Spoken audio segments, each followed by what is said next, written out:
তো গাইজ দেখো এখন আমরা এখানে শুট করছিলাম, শুট করতে করতে এই যে ও রিয়াকশন দিচ্ছে আর ও পেছনে হাঁটছে। এই পেছনে কেন হাঁটছো, এখানে রিয়াকশন দিতে দাও।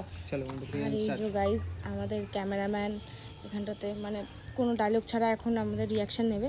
আর এই যে আপডেট ভিডিও করে, ভুলভাল আপডেট ভিডিও, কোনো কথাবার্তাই বলে না, আর চুহার মতো মুখ করে। দেখাও চুহা মুখটা। এই যে এখানটাতে চলছে আমাদের রিয়াকশন, আর এই দেখো ফোন থেকে আমরা নিচ্ছি জিনিসটা। তো এই ব্যাপার, তো এই দেখো গাইজ আমাকেও দেখা যাবে। আর তো আমাদের এখানটাতে 4 নম্বর ভিডিওর এন্ডিং হয়েছে।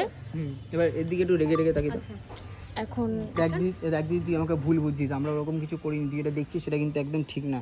হ্যাঁ এরকম ব্যাপার। হ্যাঁ তো চলো গাইজ এখন আমাদের রিয়াকশানটা নিয়ে নেক্সট ভিডিওর স্ক্রিপ্ট শুনবো, তারপর আবার দেখা হবে নেক্সট ভিডিওতে। টাটা।